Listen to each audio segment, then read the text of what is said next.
সকালবেলার আলো আশীর্বাদ হয়ে ঝরে পড়ুক আপনাদের মাথায়। সৌমিত্র বসু কথা শুরু করছে শরণাগত অনুষ্ঠানে 92.7 বিগ এফএম এ। প্রথমে বিশুদ্ধ সিদ্ধান্ত মতে আজকের দিনটার কথা বলবো। আজকে মঙ্গলবার 23শে ফাল্গুন 1428, ইংরেজির 8ই মার্চ 2022। তিথি ফাল্গুন, শুক্লপক্ষ ষষ্ঠী, নক্ষত্র কৃত্তিকা। সূর্যোদয়ের সময় ভোর 5:56 হয়ে 7 সেকেন্ড। সূর্য অস্ত যাবার সময় বিকেল 5:39 হয়ে 13 সেকেন্ড। আজকে জন্মে মেষ রাশি, ক্ষত্রিয় বর্ণ, মতান্তরে বৈশ্য বর্ণ, দেবারিগণ। দিনের বেলা 12:31 গতে বৃষ রাশি, বৈশ্য বর্ণ, মতান্তরে শূদ্র বর্ণ। আমাদের হোয়াটসঅ্যাপে চিঠি পাঠাবার নাম্বার 9831922927। চিঠির গোড়ায় অতি অবশ্যই SG এটা লিখতে হবে। আর আমাদের ফেসবুক হল শরণাগত সৌমিত্র, SHARANAGATA শরণাগত, SOUMITRA সৌমিত্র। আপনাদের নিশ্চয়ই মনে আছে প্রত্যেক সোম, বুধ এবং শুক্রবার রাত 9:30টার সময় এই শরণাগত সৌমিত্র পাতা থেকে আপনাদের সঙ্গে আমার গল্পগাছা হয়ে থাকে। সেই গল্পগাছায় আপনারা অনেকেই আসেন, প্রতিদিনই নতুন নতুন মানুষ আসেন। বাকি যারা শরণাগত শোনেন তাদের সকলকে স্বাগত জানাচ্ছি। এবারে বলি আজকের অনুষ্ঠান সম্পর্কে। আজকে আপনাদের পুরাণ চিরন্তনে বলবো এটি হতভাগিনী মেয়ের কথা। উত্তরা বিরাট রাজার মেয়ে। অর্জুন তার ছেলে অভিমন্যুর সঙ্গে তার বিয়ে দিয়েছিলেন। সেই উত্তরার গল্প, উত্তরাকে নিয়ে একটা দুটো কথা শোনাবো আপনাদের। তারপরে চলে যাব স্বামী বিবেকানন্দের রচনা থেকে পাঠ এই অংশে। তারপর ঠাকুর রামকৃষ্ণ পরমহংসদেব তার জীবনের কোন কোন ঘটনার কথা শোনাবো আপনাদের। চিঠিপত্র পড়ব এবং শেষে বাইরে দূরে হিমাচল প্রদেশের ধর্মশালা, তার কাছাকাছি বৈজনাথ মন্দির, সেই মন্দিরের কথা শোনাচ্ছি আপনাদের। 92.7 বিগ এফএম এ শরণাগত অনুষ্ঠানে এখন সময় গানের পর পুরাণ চিরন্তন, উত্তরার কথা। উত্তরা অর্জুনকে যুদ্ধে পাঠালেন নাকি বৃহন্নলাকে যুদ্ধে পাঠালেন, কোনটা বলা উচিত হবে বুঝতে পারছি না। এই গানটা খুব মজার আবদার ছিল উত্তরার, জানেন তো। সেইটা খুব মজার, খুব মিষ্টি একটা আবদার। সেটা উত্তরা অর্জুনকে বলছেন যে আপনি তো যুদ্ধ জয় করবেন, আপনি বলেছেন না তুমি বলেছেন আমি জানি না, তুমি এটাই বলতে ভাল লাগছে আমার। তুমি তো যুদ্ধ জয় করবে, যুদ্ধ জয় করে ওই কৌরবদের যে বস্ত্র টস্ত্র আছে না, সেইগুলো নিয়ে এসে আমাকে দেবে। আমি সেই সমস্ত পোশাক টোশাক দিয়ে আমার পুতুলদের সাজাবো।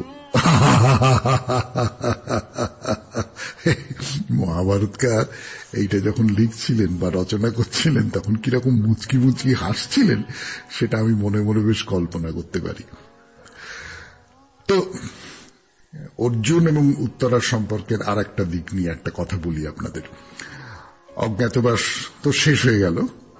শেষ হয়ে যাওয়ার পর এরা যুধিষ্ঠির, ভীম, অর্জুন, নকুল, সহদেব, এরা দ্রৌপদী, এরা সকলে নিজের নিজের পরিচয়ে প্রকাশিত হলেন।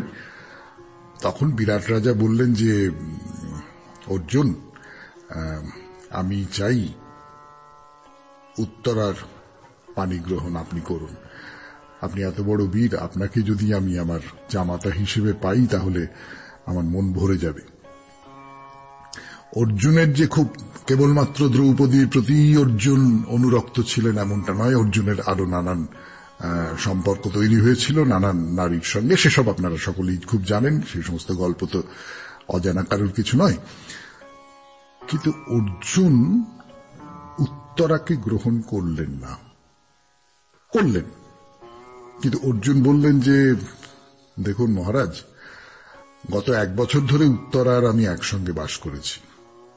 উত্তরা আমাকে বাবার মতন চোখে দেখেছে, আমিও তাকে মেয়ের মতন করেই দেখেছি, প্রিয় শিষ্যার মতন করেই দেখেছি। না, এখন যদি আমি তাকে বিয়ে করি তাহলে মনে করবে আমি তার প্রতি আসক্ত ছিলাম। আমি এটা করতে পারি না।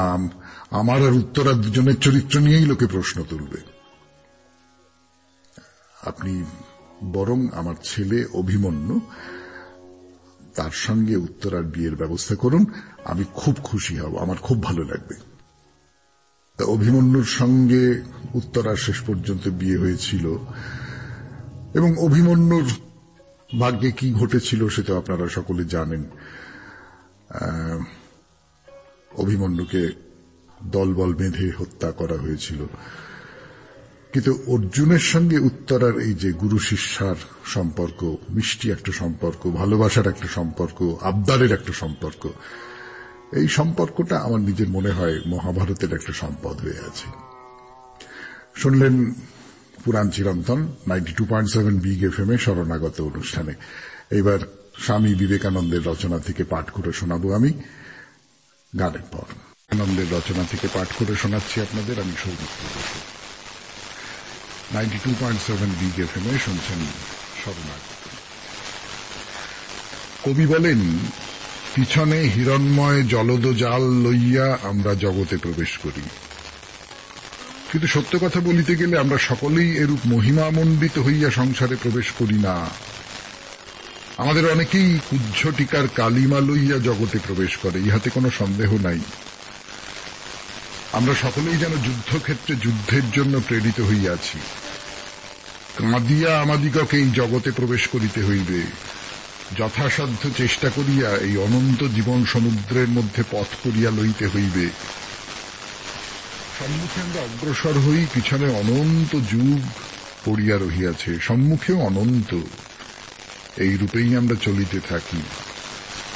অবশেষে মৃত্যু আসিয়া আমাদিগকে এই যুদ্ধক্ষেত্র হইতে অপসারিত করিয়া দেয়।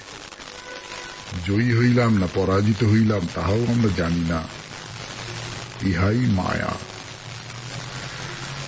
বালকের হৃদয়ে আশাই বলবতী, তাহার উন্মেষশীল নয়নের সম্মুখে সবকিছুই যেন একটি সোনার ছবি বলিয়া প্রতিভাত হয়।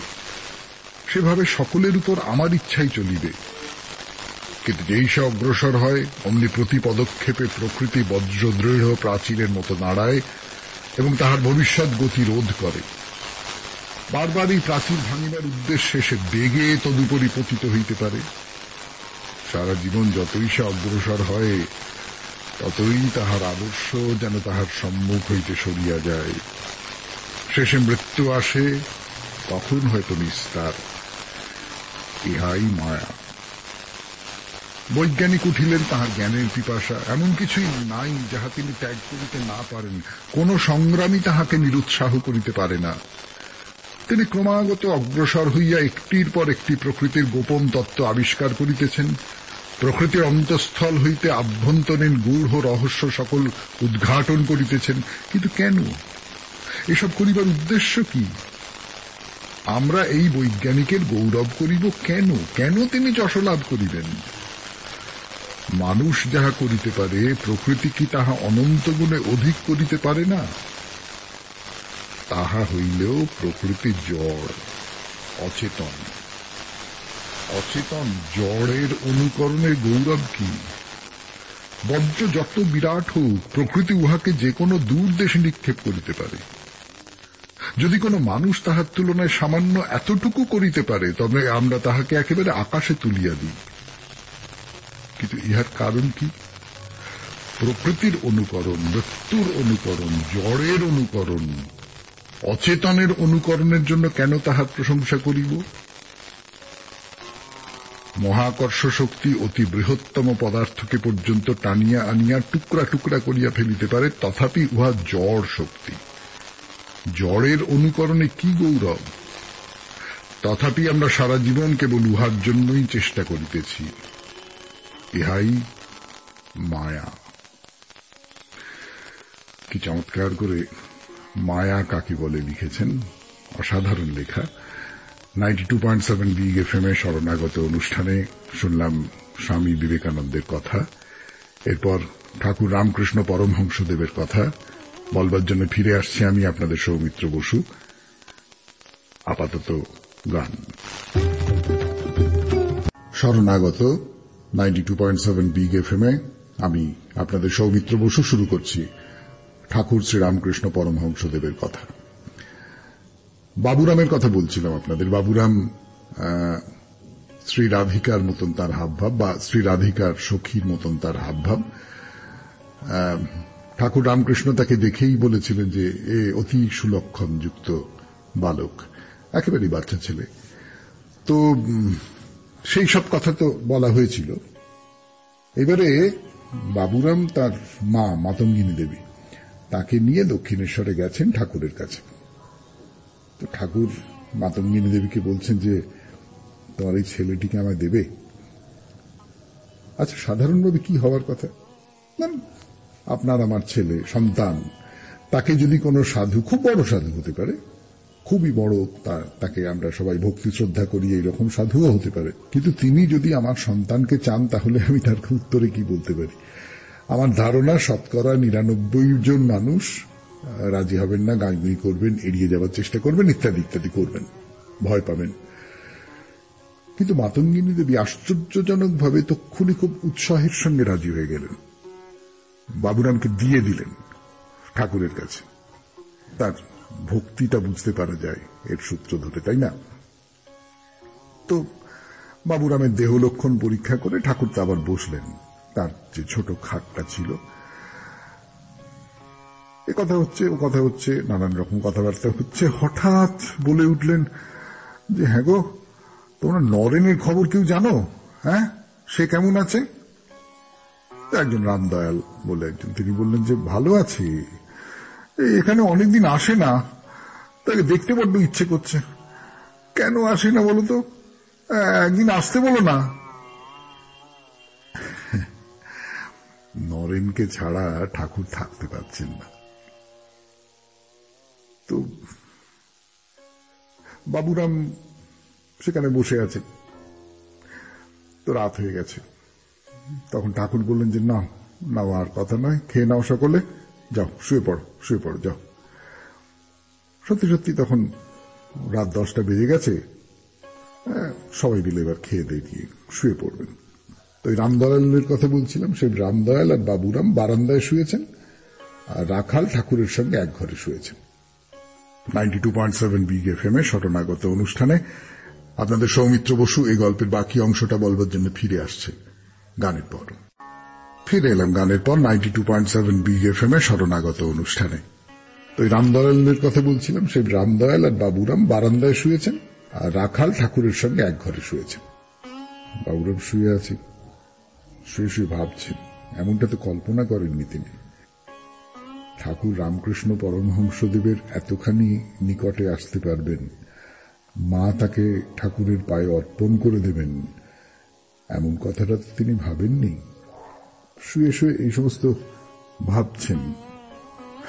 হঠাৎ ঘরের ভেতর থেকে একটা কান্নার শব্দ। তখন মাঝরাত। কি হলো তাকিয়ে দেখলেন যে একটা বাচ্চা ছেলের মতো পরনের কাপড়খানি বগলের নিচে ধরা। রামদয়ালের শিয়রের কাছে দাঁড়িয়ে ঠাকুর ডাকছেন, ওগো ঘুমলে, ঘুমলে তোমরা? তো দুজনে তাড়াতাড়ি উঠে বসে বলল, না না ঘুমোইনি, ঘুমোইনি, আমার ঘুম আসছে না, আমার ঘুম আসছে না গো। নরেনের জন্য আমার প্রাণের ভেতরটা মোচড় দিচ্ছে, কে যেন জোরে গামছা নিংড়োচ্ছে বুকের মধ্যে, তাকে একবার নিয়ে আসতে পারো? আচ্ছা আচ্ছা, ঠিক আছে ঠিক আছে। রামদয়াল বলছে যে আচ্ছা ঠিক আছে, ভোর হলে আমি তাকে খবর দেবো। হ্যাঁ তাই করো, শুধু একবারটি একটু চোখের দেখা দেখবো, তাকে মাঝে মাঝে না দেখলে থাকতে পারি না। আর বাবুরাম দেখছে, অবাক হয়ে দেখছে। ভক্তই শুধু কাঁদে না, ভগবানও কাঁদে। আসলে ওই যে আমায় নইলে ত্রিভুবনেশ্বর, তোমার প্রেম হতো যে মিছে, ভগবানের তো ভক্ত চাই, যিনি কবি তার একটি রসিক পাঠক চাই। যদি তা না থাকে তাহলে কি হলো? তাহলে তো সমস্তটাই ব্যর্থ হয়ে গেল। তো বাবুরাম খালি ভাবছে যে আচ্ছা, এত কষ্ট দিচ্ছে ঠাকুরকে, হ্যাঁ, কি নিষ্ঠুর এই নরেন্দ্রনাথ। এটা একদিন নয়, কিন্তু বারবার, বহুদিন। মানে ঠাকুর ঘরের মধ্যে কাঁদছেন, একবারে বুক চাপড়ে কাঁদছেন, চিৎকার করে কাঁদছেন। বসে বসে শুনতে পাচ্ছে ভক্তরা বাইরে থেকে মুখ চাওয়াচাই করছে। পরের ছেলের জন্য এরকম করে কাঁদতে পারে কেউ? মাগো, এককালে তোর জন্য কেঁদেছিলুম, এখন নরেনের জন্য কাঁদছি। তুই দেখা দিলি, আর নরেন দেখা দেবে না? আমার এই কান্নার ডাকটা তার কানে পৌঁছে দে মা। তুই পাষাণ হয়ে শুনতে পেলি, আর রক্ত মাংসের মানুষ হয়ে শুনতে পাবে না। এত কাঁদলাম, কিন্তু নরেন তো এলো না। সে এত বোঝে, আমার প্রাণের টানটাই বোঝে না। শুনছেন 92.7 বিগ এফএম এ শরণাগত অনুষ্ঠানে ঠাকুর শ্রী রামকৃষ্ণদেবের কথা। জন্মোৎসব হচ্ছে। সেই জন্মোৎসবে সব খুব হইচই, খাওয়া দাওয়া ইত্যাদি ইত্যাদি হয়েছে। ভক্তরা সব নতুন সাজে সাজিয়েছে ঠাকুরকে, গলায় চন্দন চর্চিত পুষ্পমালা দুলিয়ে দিয়েছে। এবারে চারপাশে আনন্দের হাট বাজার বসে গেছে। রামদত্ত প্রসাদ বিলোচ্ছেন, এবার গান শুরু হবে, গোষ্ঠ মিলনের গান শুরু হবে।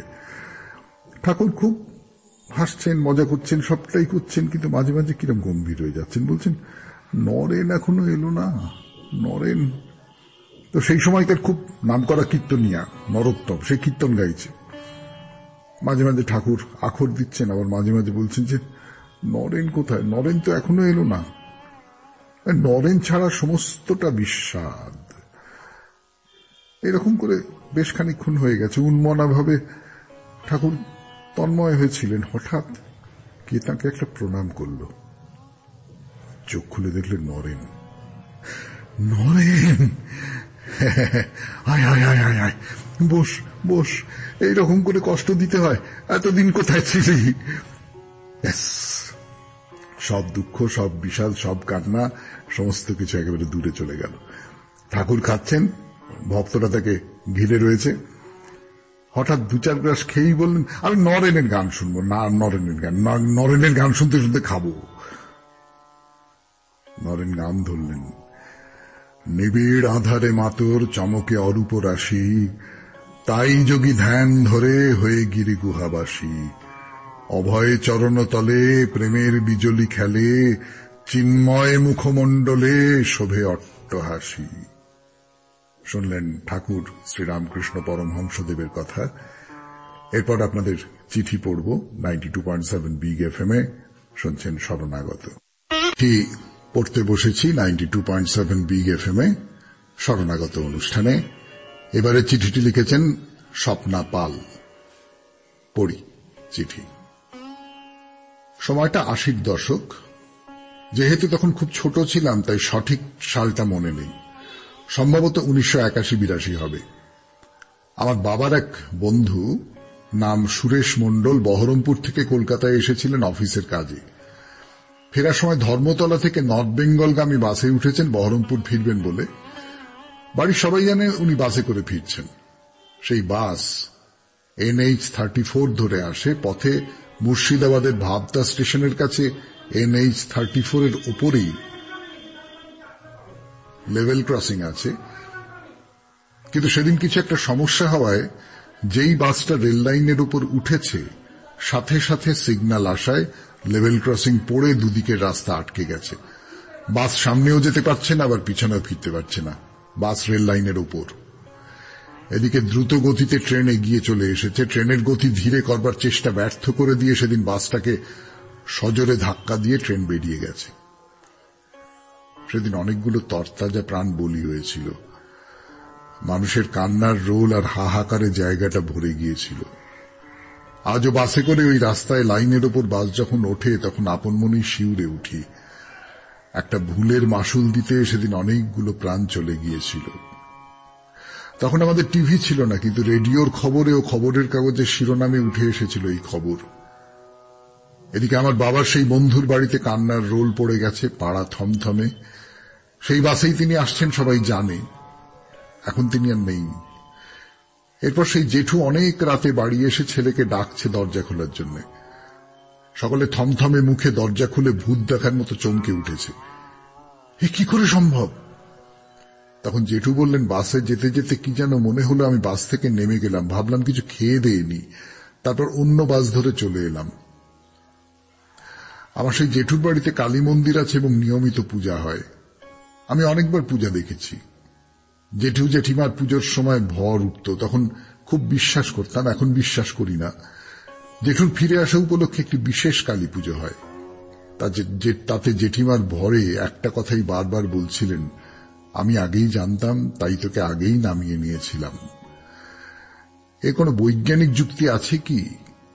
ওই জেঠি ভরে আরো অনেক কিছু বলতেন যার সত্যতা প্রমাণিত। আমি নিজের চোখে দেখেছি। ফুটন্ত দুধের মধ্যে হাত দিয়ে নাড়তেন, খুব অবিশ্বাস্য লাগে। লিখেছেন স্বপ্না পাল, বেলঘরিয়া, দেওয়ানপাড়া। হ্যাঁ, সত্যিই খুব অবিশ্বাস্য ঘটনা। এর কোনো বৈজ্ঞানিক যুক্তি আছে কি না আছে সেটা বলবার অধিকারী আমি নই, কিন্তু সত্যি সত্যি এর ভেতর দিয়ে তিনি কালী ভক্ত, সেই ভক্তির একটা দাম কোথাও পেলেন, এইরকম করে ভাবতে ইচ্ছে করে। শেষ হলো আপনাদের চিঠিপত্র। এরপর 92.7 বিগ এফএম এ শরণাগত অনুষ্ঠানে বৈজনাথজির মন্দির দর্শন করব, ফিরে আসবো গানের পর। বাইরে দূরে 92.7 বিগ এফএম এ শরণাগত অনুষ্ঠান শুনছেন। আমি আপনাদের সৌমিত্র বসু। যাচ্ছি কোথায়? বৈজনাথজির মন্দির দর্শন করতে। কোথা থেকে যাচ্ছি? ধরমশালা বলে একটা অপরূপ জায়গা আছে হিমাচল প্রদেশে, পাহাড় দিয়ে ঘেরা, চারপাশে উঁচু উঁচু পাহাড়ের প্রাচীরের নিচে নিশ্চিন্তে শুয়ে আছে ছোট্ট শহরটি। এখান থেকেই, আগেই বলেছি, 50 কিলোমিটার দূরে বৈজনাথজির মন্দির। যাবার রাস্তাটি বড় সুন্দর, পাহাড়ি পথ, তার মাঝখানে পিচের কালো ঝকঝকে পথ চলে গেছে। গাড়িতে যেতে যেতে দেখলেন পথ আটকে দাঁড়িয়ে আছে আকাশ ছোঁয়া পর্বত, মনে হলো এখানেই পথের শেষ, কিন্তু ঠিক পাশ দিয়ে রাস্তা বেরিয়ে গেছে। কখনো পাহাড়কে বেড় দিয়ে ঘুরে ঘুরে উঠছে, মাঝে মাঝে ছোট ছোট নদী, তার উপরে খেলনার পুলের মতো খুদে সব পুল। পার হয়ে চলেছি আমরা বৈজনাথজির মন্দিরের দিকে। শুনছেন সেই যাত্রার গল্প 92.7 বিগ এফএম এ শরণাগত অনুষ্ঠানে। আমি আপনাদের সৌমিত্র বসু। যাচ্ছি বৈজনাথজির মন্দিরের দিকে 92.7 বিগ এফএম এ শরণাগত অনুষ্ঠানে। পালামপুর পেরিয়ে গেল আমাদের গাড়ি। পালামপুরের খুব কাছে, এই 15-16 কিলোমিটারের মতো একটা চওড়া নদী পড়বে। খুব যে জল আছে এমনটা না হতেই পারে, তার নাম হচ্ছে বিনোয়া নদী। পার হয়ে কিছু দূর এগিয়ে বৈজনাথ ধাম। মন্দিরে যাবার অল্প কিছুটা আগে গাড়ি থেকে নেমে পড়তে হবে আপনাদের। গাড়ি পার্কিং এর সুবন্দোবস্ত আছে। ঢুকে পড়লেন ভেতরে। একটা কথা বলে রাখি, মানে আমার মনে হয়েছিল একটা কথা, জানি না আপনাদের মনে হবে কিনা। মন্দিরের দিকে যাবার যে পথটা আর মন্দিরটা, এই দুইয়ের মধ্যে প্রায় কোনো মিল নেই আমার মনে হয়েছিল। একে তো হিমাচল প্রদেশ, তার পাহাড় আর অসম্ভব সবুজ, তারপরে মন্দিরে যাবার জন্য আপনাকে পার হতে হবে প্রায় জলজলে সবুজের একটা ঘাস জমি। সেখানে পার্কের মতো করে বসবার জায়গা আছে, চমৎকার করে সাজানো, নিপাট পরিপাটি, দুপাশে তারের জাল দেওয়া। মানে সেই সবুজের মধ্যে আপনি যে হঠাৎ করে নেমে পড়বেন, পা ডোবাবেন, তার কোনো উপায় নেই। সেই পথ ধরে সোজা এগিয়ে গেলেন। ওই তো অদূরেই দেখা যাচ্ছে বৈজনাথজির মন্দির। মানে পার্কটা যত আধুনিক বলে মনে হয়, সুন্দর করে ছাঁটা গাছ আর আরো আরো আরো সবকিছু সাজানো, মন্দিরটা ততটাই পুরনো লাগে। একেবারে প্রাচীন একটা মন্দির, যেন ঐতিহাসিক কোন একটা নিদর্শন, যার সঙ্গে বর্তমানের কোনো সম্পর্ক নেই। মন্দির তো একটা ধরনেরই হয়ে থাকে সাধারণত, ওই পরের পর ধাপে ধাপে ধাপে ধাপে শিখরের দিকে উঠে গেছে। কিন্তু তার বাইরেও এই দেখুন, এইটা নিশ্চয়ই মণ্ডপ বা নাট মন্দির কিছু একটা হবে। দুপাশে দুটো থাম, তাদের মাথার উপরে পদ্মফুল খোদাই করা আছে। কয়েক ধাপ সিঁড়ি দিয়ে উপরে উঠলেন, এর ওপাশে আপনাকে হাতছানি দিয়ে ডাকছে আরো নানান রকম সব ইমারত, তাদের প্রত্যেকটা নানান রকম প্রাচীন স্থাপত্য দিয়ে ভরা। এগিয়ে চলুন, মূল মন্দিরের কাছেই তো যাব। তার আগে দেখুন ছোট ছোট কটি মন্দির, হিন্দু মন্দিরের মধ্যে যেমনটা হয়ে থাকে আর কি। মূল যে শিব মন্দির, তার সামনে যথারীতি একটা গরুড়ের মূর্তি রাখা আছে, তার উল্টো দিকেই শিবের মন্দির। সামনে দাঁড়ালে কেমন বাকরুদ্ধ হয়ে যেতে হয়। একটা যে কোনো মন্দিরের সামনে দাঁড়ালেই কেমন হয় না, এই যে ধাপে ধাপে ধাপে ধাপে উঁচুতে উঠে গেছে, মাথা তুলে দেখতে হয়, একেবারে চূড়ায় বিজয় ঘোষণার মতো একটা পতাকা বা স্বর্ণবর্ণ কলস, তার উপরে সেই মন্দিরের সারা শরীর জুড়ে যদি থাকে অজস্র অসামান্য সব স্থাপত্যের কাজ, তাহলে মনের মধ্যেটা কেমন বিহ্বল হয়ে যাওয়াই তো স্বাভাবিক নয় বলুন? এই মন্দিরের কথা বলবো, এই মন্দিরের বিগ্রহ, তার কথা বলবো 92.7 বিগ এফএম এ শরণাগত অনুষ্ঠানে আগামীকাল। আপাতত বিদায় নেবার আগে বলি আমাদের হোয়াটসঅ্যাপের নম্বর, যেখানে আপনারা চিঠি লেখেন 9831922927, চিঠির গোড়ায় কিন্তু SG লিখবেন। আর আমাদের ফেসবুকের নাম হলো শরণাগত সৌমিত্র, SHARANAGATA শরণাগত, SOUMITRA সৌমিত্র। তাহলে আজকে এই পর্যন্ত, সবাই খুব ভালো থাকবেন। সকালটা যদি সুন্দর বলে মনে হয় তাহলে নিশ্চয়ই সারাটা দিন সুন্দর যাবে। নমস্কার। সকালবেলার আলো আশীর্বাদ হয়ে ঝরে পড়ুক আপনাদের মাথায়।